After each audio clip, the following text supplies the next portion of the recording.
Sejam bem-vindos a mais uma sessão científica do NEISE-7, a de número 47. As sessões científicas do NEISE, elas estavam vinculadas ao grupo de pesquisa NEISE, né, que pertence ao DCV, Campus 1 da UNEB, e tem o apoio da Abracet. Hoje, o discente Heitor Torres de Siqueira Campos, acadêmico de medicina, quinto semestre, orientado pelo professor Lázaro, vai falar um pouquinho para a gente sobre a síndrome de Ehlers-Danlos e os distúrbios gastrointestinais. Heitor, você pode iniciar. Seja bem-vindo. Boa noite a todos. Obrigado, professor Andrea, pela apresentação. Hoje o artigo que irei abordar tem como título Síndrome de Ehlers-Danlos, hipermóvel e distúrbios do trato gastrointestinal, o que o gastroenterologista precisa saber. Ele foi aceito e publicado em 24 de junho de 2022 no Jornal de Gastroenterologia e Hepatologia. Os autores são Phoebe Attawhite, Peter R. Gibson e Rebecca E. Burgel. Fazendo uma breve contextualização, a introdução ela começa falando que a síndrome de Ehlers-Danlos é o distúrbio não inflamatório do tecido conjuntivo mais comum que existe. Sua principal característica é a hipermobilidade articular, né? Articulações que se movem além do normal. E dentro das sedes existem 13 subtipos. O subtipo hipermóvel é o mais frequente, representando 80 a 90% de todos os casos. E o CGH faz parte de um grupo maior chamado os transtornos do espectro de hipermobilidade, no caso TEAH, que inclui pacientes com hipermobilidade em graus variados, que são caracterizados, né, por diferentes graus do envolvimento ali articular, né, e extraarticular, e o impacto na qualidade de vida com ou sem outros sintomas. E quem é mais afetado, né? A grande maioria dos pacientes é do sexo feminino. Os sintomas gastrointestinais são extremamente comuns nesses pacientes e há um grande uso de serviços de saúde devido a esses sintomas, exigindo muitas consultas, exames e especialistas, isso buscando, assim, uma causa para esses sintomas e essas disfunções. E o grande problema é que muitos desses pacientes eles preenchem critérios para os chamados distúrbios da interação intestino-cérebro, no caso o DGBI, é um nome mais atual, né, para os antigos distúrbios funcionais. E, porém, é importante observar que, apesar da associação ser clara, a ligação fisiopatológica ainda não foi estabelecida. Sabemos que está associado, mas não sabemos exatamente o porquê. O objetivo principal desta revisão que os autores se propuseram a fazer foi fornecer ao gastroenterologista uma compreensão clínica útil de CDH ou TEAH, explorando a associação dos distúrbios gastrointestinais com CDH ou TEAH, destacando o que se sabe sobre a fisiopatologia, né, no caso os mecanismos, atualmente, e dar uma abordagem prática para manejar esses pacientes.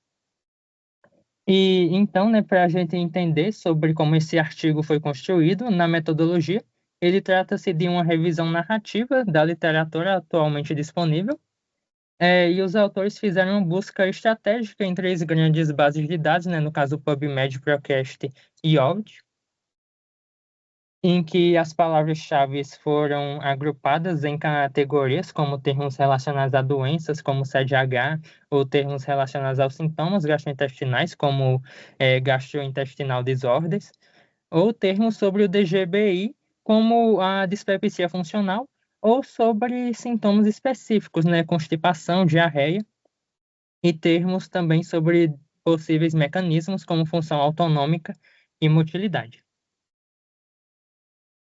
O processo de seleção foi feito em etapas, né? Primeiro, eles avaliaram os resumos desses artigos para ver se eram relevantes. Depois, leram os artigos completos e também fizeram buscas por referências cruzadas.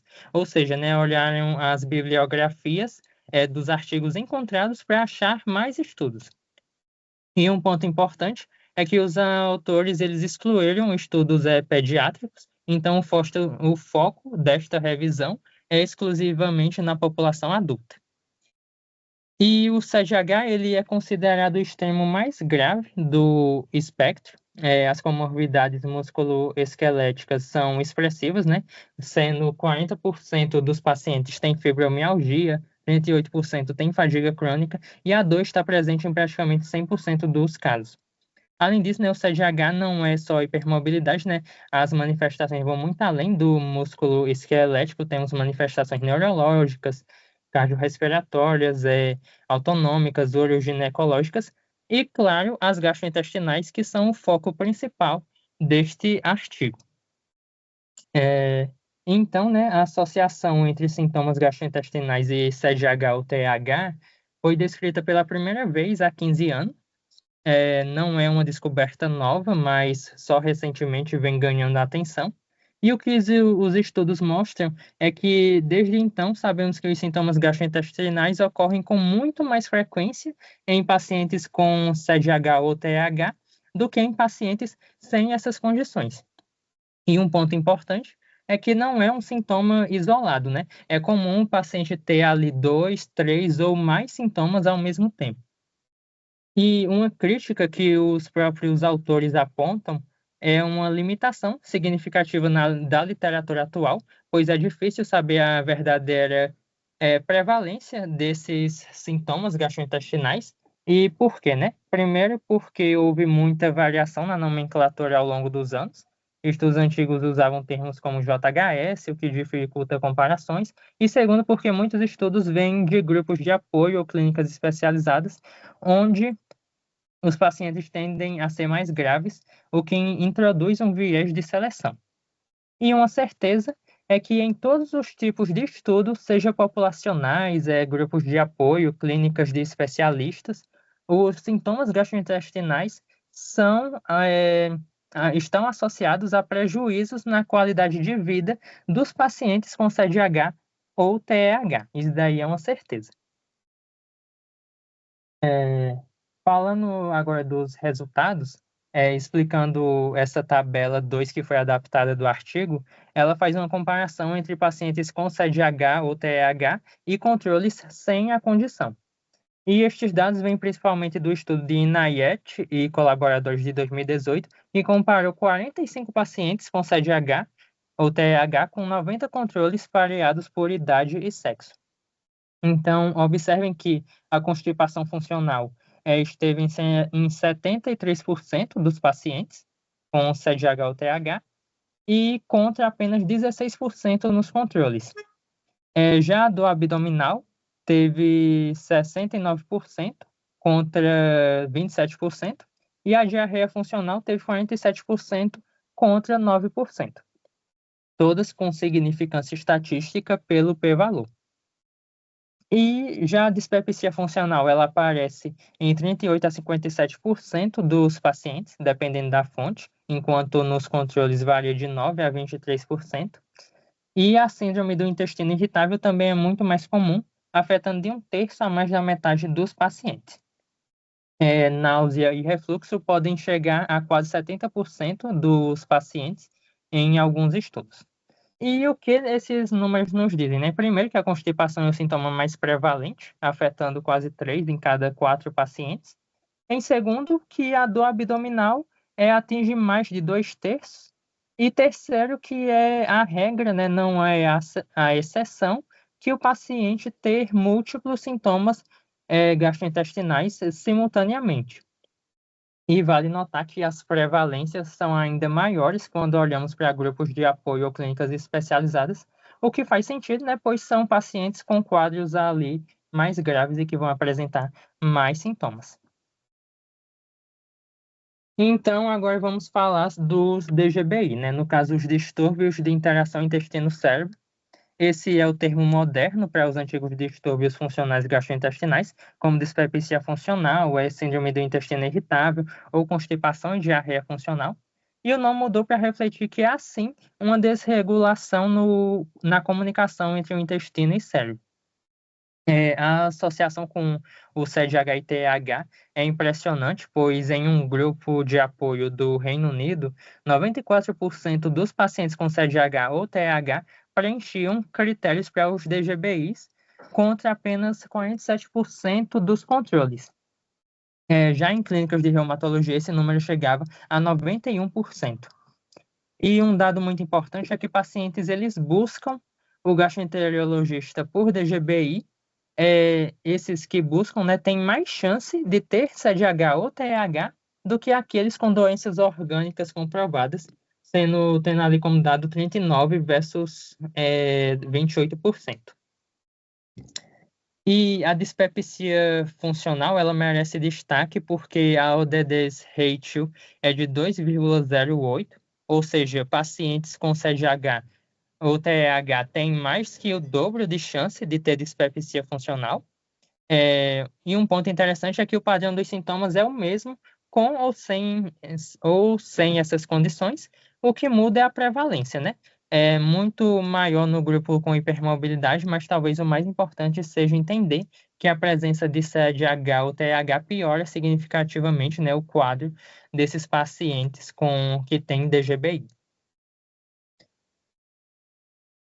E além dos distúrbios funcionais, o artigo ele também também explora possíveis associações com doenças orgânicas, como a mais bem estabelecida, né, é com a doença celíaca, que é a possível associação, né, entre a doença celíaca e o CDH e TH foi inicialmente proposta em um estudo italiano, após 5 de 31 pacientes italianos com CDH ou TH, no caso 16%, né, apresentarem doença celíaca, coisa que é um número muito maior, muito superior do que o esperado na população geral, de cerca de 1%.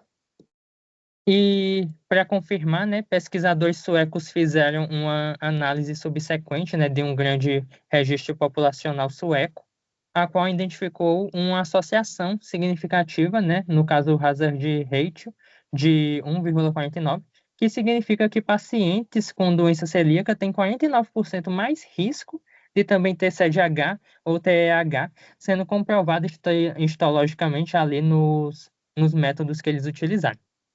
Então, a implicação prática, né, para o gastroenterologista é que deve ter um baixo limiar para rastrear doença celíaca em pacientes com CDH ou TH que apresentam sintomas gastrointestinais. Um estudo avaliou também a presença de hipermobilidade articular, usando o score de Baton, em pacientes com doenças inflamatórias intestinais, sendo feita a segunda associação com a doença de Crohn, que um estudo avaliou a hipermobilidade articular e encontrou 29 dos 41 pacientes com doença de Crohn, no caso 71%, apresentando hipermobilidade articular. Já em comparação, né, 10 dos 28 pacientes com colite ulcerativa apresentaram hipermobilidade, sendo ali, no caso, 36%, e contra 25% nos controles. Em outra coorte, para confirmar isso, o CDH ou TEAH esteve presente em 8 de 25 pacientes com doença de Crohn, no caso 32%, e 8 de 38 pacientes, 21%, com colite ulcerativa, coisa que trouxe mais uma confirmação de que essas doenças estão associadas com o CDH. Falando agora sobre os contribuintes fisiopatológicos para os sintomas gastrointestinais, né, em CDH ou TH, os autores organizam as hipóteses fisiopatológicas em 3 grandes categorias. No caso, a categoria dos anatômicos, os funcionais e os não gastrointestinais, que nós vamos destrinchar essas categorias a seguir. Só que um ponto importante é que o próprio artigo reconhece que a base de evidências para essas hipóteses ainda é limitada, pois são mecanismos propostos e não confirmados. A primeira categoria, né, fisiopatológica, são os mecanismos anatômicos, em que a ideia central é que o tecido conjuntivo, né, ele é ali o esqueleto mole que sustenta os órgãos normalmente. Então, quando ele é mais frouxo, como no CDH, os órgãos podem se deslocar, prolapsar e ter sua posição alterada, gerando sintomas. E anomalias específicas incluem as seguintes: a hérnia de hiato, que é quando parte do estômago sobe pelo hiato esofágico, né? No caso, há uma abertura no diafragma para dentro do tórax, e há uma prevalência, a prevalência, né, varia muito. Alguns estudos relatam até 58% em CDH ou TEH, mas outros mostram números semelhantes à população geral de 8 a 26%. E então a conclusão dos autores é que a hérnia de hiato, ela pode não ser o principal mecanismo responsável pelos sintomas de refluxo, né, que são tão comuns nesses pacientes, mas pode estar ali sim associada. Outra anomalia é a visceroptose, que o termo significa a queda das vísceras, que é definida como o afundamento de um órgão abaixo da posição normal, né, por falha dos tecidos de fixação, né, no caso, o tecido conjuntivo anormal. E ela vai estar presente em vários órgãos, em relatos de casos de pacientes com CDH e TH, só que, né, como é em relatos de casos, vai ter um baixo nível de evidência, já que não são estudos populacionais, então a relação com sintomas não está bem definida. Já o prolapso de órgãos pélvicos, né, é a associação anatômica mais forte e bem documentada, e isso ocorre cerca de 2 vezes mais frequentemente em pacientes com CDH ou TEH, em comparação com indivíduos sem CDH ou TEH. Por exemplo, né, em um estudo caso-controle com 60 mulheres encaminhadas para uma clínica terciária de hipermobilidade, 73% das mulheres com CDH ou TEH tem prolapso clinicamente significativo contra 35% dos controles. E isso tem consequências funcionais, né? No caso, ali 80% delas apresentaram evacuação retal incompleta contra 59% dos controles e também possuem uma pressão de contração reduzida, sendo 32% vezes 19%, no caso contra 19%. E uma ressalva importante dos autores é que as anormalidades anatômicas também são comuns em pessoas assintomáticas, então o significado clínico, né, ainda precisa ser interpretado com cautela, porque pode não ter toda essa associação. A segunda categoria são os mecanismos funcionais, em que a primeira hipótese é que a parede intestinal seria mais complacente, né, no caso mais elástica, fazendo com que uma mesma quantidade de gás cause mais distensão e subsequente estímulo dos mecanorreceptores, né? No caso, consequentemente, vai causar mais dor e inchaço do que em pessoas sem CGH ou TH. Porém, né, os dados disponíveis eles não sustentam essa hipótese, pois ninguém ainda mediu diretamente a complacência colônica em CDH, e estudos com ressonância magnética e barostato intragástrico não mostraram alterações na acomodação gástrica em pacientes com CDH, TEH ou e dispepsia funcional. Então, a conclusão é que a hipótese é elegante, mas os dados disponíveis não a sustentam. E dando continuidade, né, à hipótese mencionada, é que a alteração na complacência e na função dos mecanorreceptores também afeta a motilidade, no caso, os movimentos do intestino, e causando dismotilidade, que uma evidência direta em sedianos ou no TH é que a ressonância magnética gástrica ela mostrou uma motilidade alterada em resposta à ingestão de água em pacientes com CDH ou TH e dispepsia funcional. Isso daí quando foi comparada com controles saudáveis, então confirmando ali essa desmotilidade. Outro mecanismo é a hipersensibilidade visceral, em que o paciente sente dor com estímulos que não seriam dolorosos para uma pessoa normal, né? E várias hipóteses foram propostas, como o mecanismo de tenascina X, que, no caso, em camundongos, né? A deficiência aumenta a sensibilidade de nervos vagais, a distensão gástrica, só que por serem dados em animais, acaba não tendo uma boa relevância para humanos. Outro mecanismo seria a atividade alfa-2 adrenérgica, que foi envolvida na sensibilidade visceral em involuntários saudáveis, só que não tem estudos em sedianos. E outro mecanismo é a sensibilização central, que é o mais bem apoiado pelos dados disponíveis, que seria ali basicamente o mecanismo de uma dor crônica generalizada que sensibiliza o sistema nervoso central, que então amplifica sinais vindos do intestino. E isso daí foi apoiado por dados, né, que a hipersensibilidade ao refluxo é muito mais comum em CDH ou TEH, sendo o dado de 21% contra 5% e tendo um p-valor significativo. Outro mecanismo é a complacência vascular alterada, em que o acúmulo de sangue venoso nos membros inferiores tem sido descrito em CDH ou TH, e relacionada à alteração do tecido conjuntivo dos vasos sanguíneos e alteração na circulação esplânica, que vasos que irrigam o intestino, né?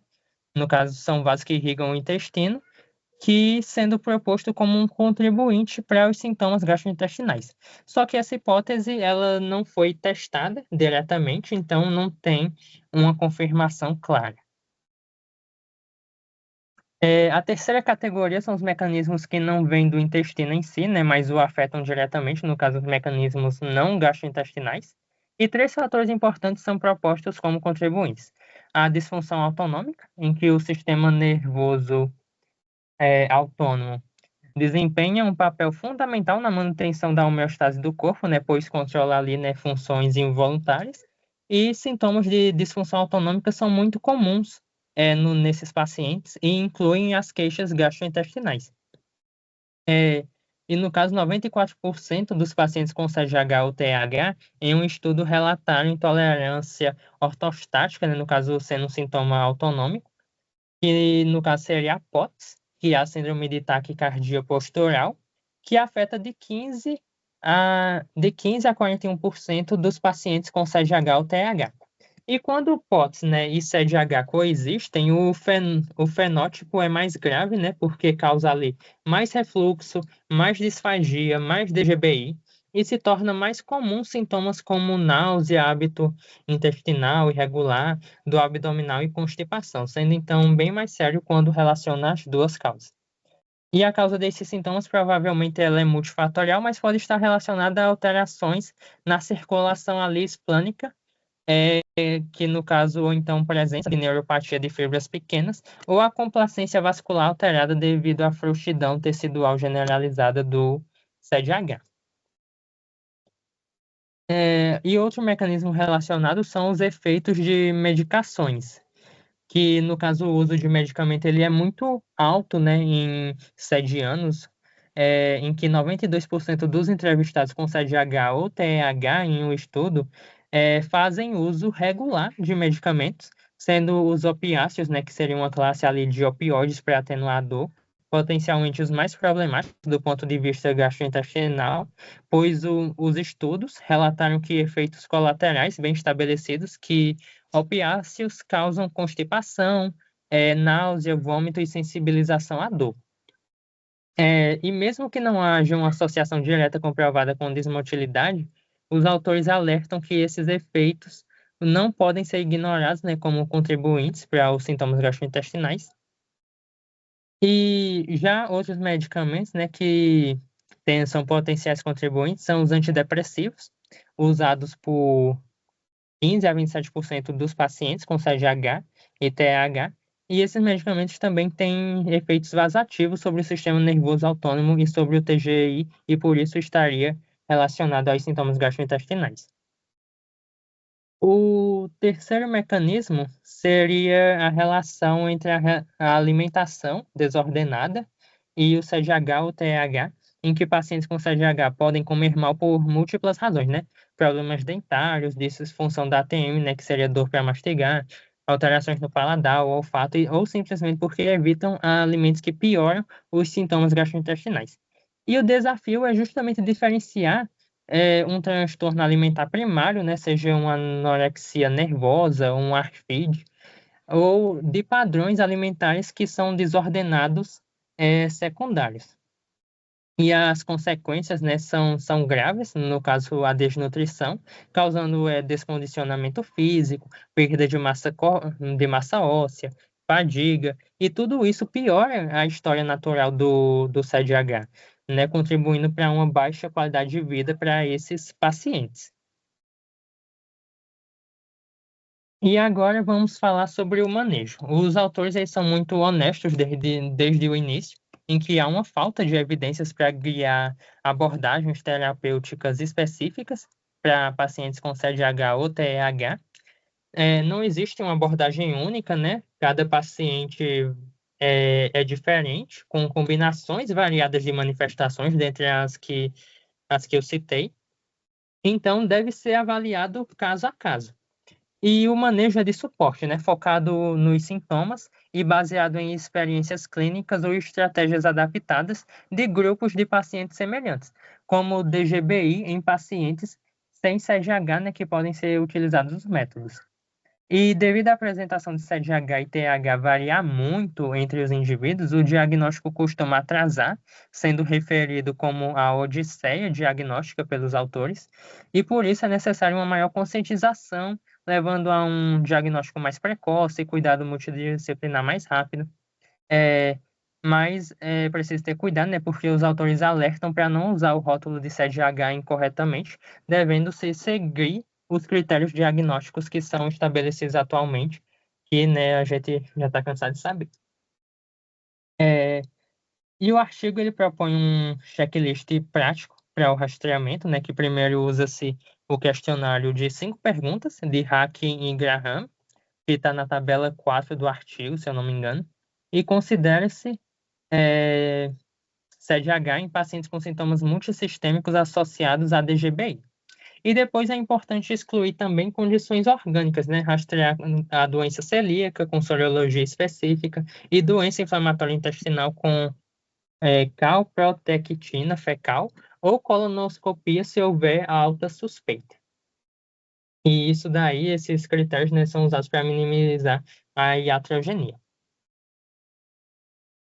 Então, né, os pacientes e médicos frequentemente se preocupam com a segurança de procedimentos endoscópicos e cirúrgicos. A boa notícia é que, em geral, os riscos de desfechos adversos graves são baixos em CDH ou TEAH, de acordo com os estudos que foram observados, havendo uma certa segurança nesses procedimentos para esses pacientes. Especificamente, o risco de perfuração não é aumentado. Isso é importante, né, porque no SED vascular o risco é alto. A dificuldade do procedimento e as taxas de intubação secal também são semelhantes à população geral, e a dor pós-procedimento também não é significativamente maior. Já quanto ao sangramento, é preciso avaliar a história pessoal do paciente, né, pois pode estar aumentado, especialmente em pacientes com síndrome de ativação mastocitária.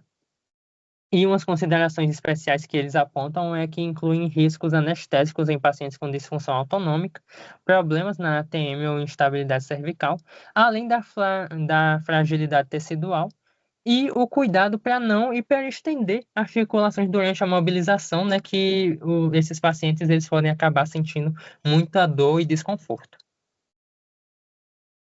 E agora, fazendo a conclusão do artigo, né, para concluir, os autores eles deixam uma mensagem muito direta de que todos os gastroenterologistas gerais encontrarão pacientes com CDH ou TEAH, diagnosticados ou não, e isso não é uma possibilidade remota, né, com uma prevalência maior de 1 em 500, é uma certeza. Né, de que esses pacientes já estão nos consultórios, muitas vezes sem diagnóstico, peregrinando, né, de especialista em especialista, procurando ali entender o que é que está causando aqueles sintomas. Então, né, o que o gastroenterologista, o que é que ele pode fazer, né? Primeiro, reconhecer o paciente com CDH ou TH. Isso interrompe a chamada odisseia diagnóstica, né, aquela jornada longa e frustrante de consultas e exames sem resposta. Segundo, compreender as implicações do transtorno, que permitirá dar explicações oportunas e tranquilizadoras para o paciente, que muitas vezes já ouviu que não tem nada, ou que é só ansiedade, para organizar cuidados multidisciplinares, conforme necessário.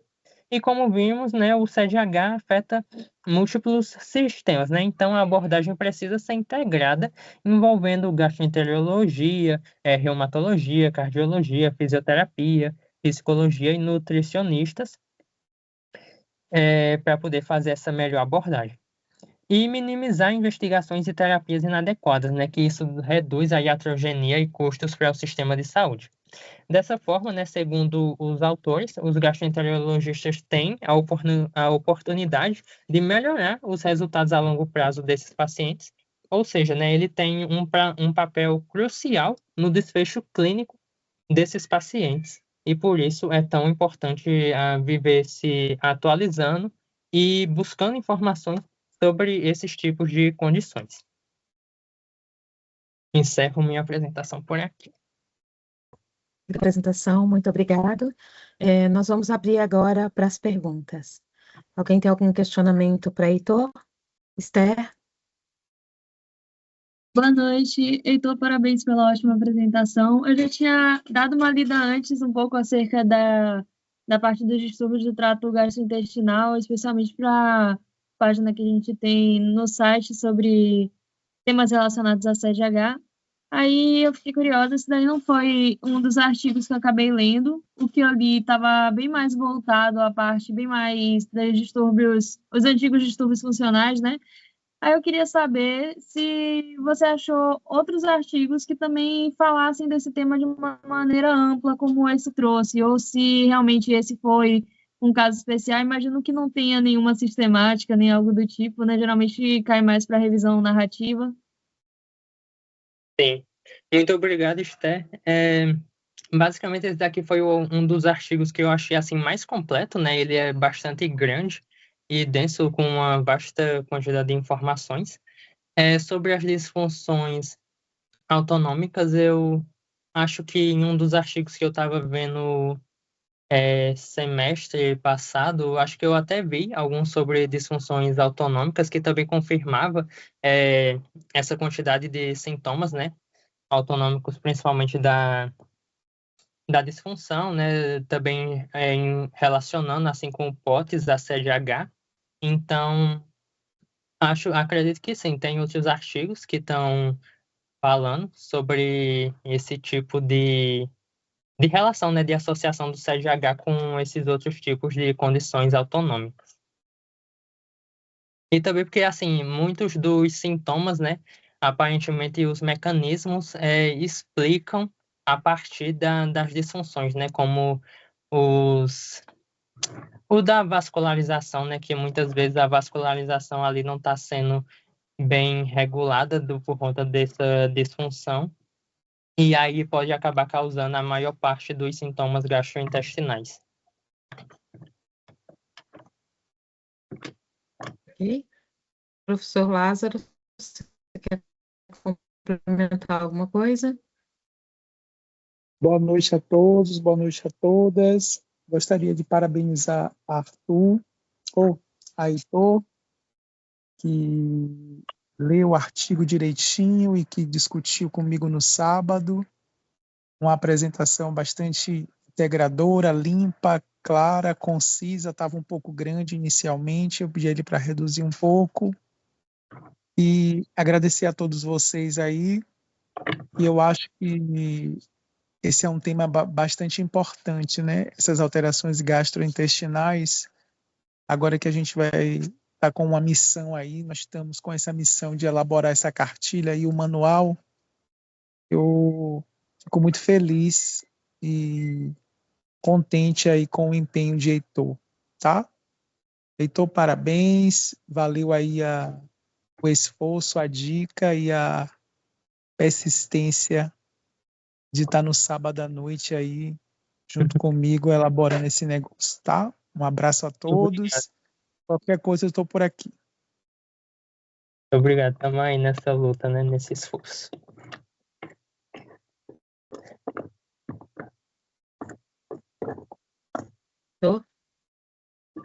Alguém tem algum outro questionamento para Heitor ou alguma coisa que queira falar sobre a apresentação?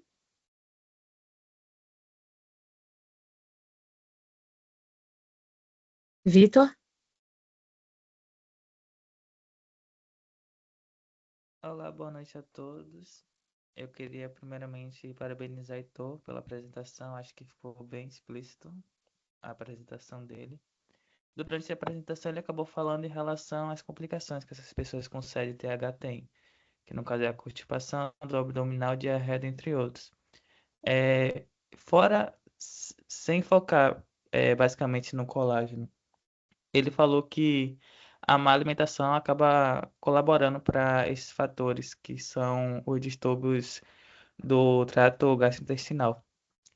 Aí eu queria saber se no artigo ele acaba focando, por exemplo, nos alimentos que são mais predominantes para ocorrer esses distúrbios, que no caso acaba ajudando. No caso seria o consumo excessivo de frituras, por exemplo, de embutidos, ou se o artigo acaba não falando nada sobre isso. Porque a gente sabe que quando se fala má alimentação, a gente tem vários fatores que a gente pode estar analisando. Aí eu queria saber se o artigo em si falou algo em relação a isso. E mais uma vez, parabéns pela apresentação, acho que ficou bem explícito. Muito obrigado, Vitor, pela sua colocação. E realmente isso daí é uma pergunta muito boa, porque no artigo eu não lembro não de ter explicitamente, assim, ele não traz explicitamente os alimentos que acabam causando essas disfunções, né? Ou então esses sintomas, ou que acabam agravando mais.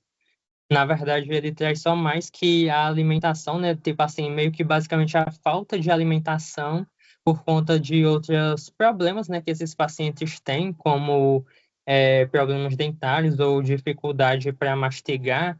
Aí acaba, né? Os pacientes ali não tendo uma alimentação tão boa, tipo, evitam coisas, né? Que sejam, assim, mais duras, talvez carne, né? Tipo assim, tô supondo, né? Carne.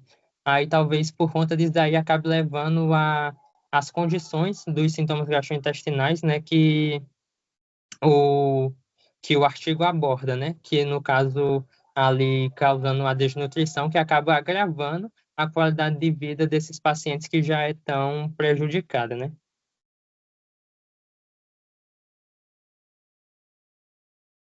Perfeito. Obrigado. Gratidão, Vitor. Então, se vocês não tiverem mais nenhum questionamento, a gente vai dar a sessão científica por encerrada. Ok. Gostaria de agradecer a todos, a todas aí, a Dea, pelo compromisso, organização, a Heitor. Tchau, tchau e até a próxima sessão. Obrigado. Então, nós damos encerrada a sessão científica, professor Lázaro, pela apresentação e disponibilizando para vocês as nossas redes sociais, caso vocês se interessem pelo assunto, que vocês nos sigam no Instagram, no YouTube e nas demais redes onde a gente costuma postar todo o material que a gente elabora durante a nossa semana. Então, muito obrigada a todos.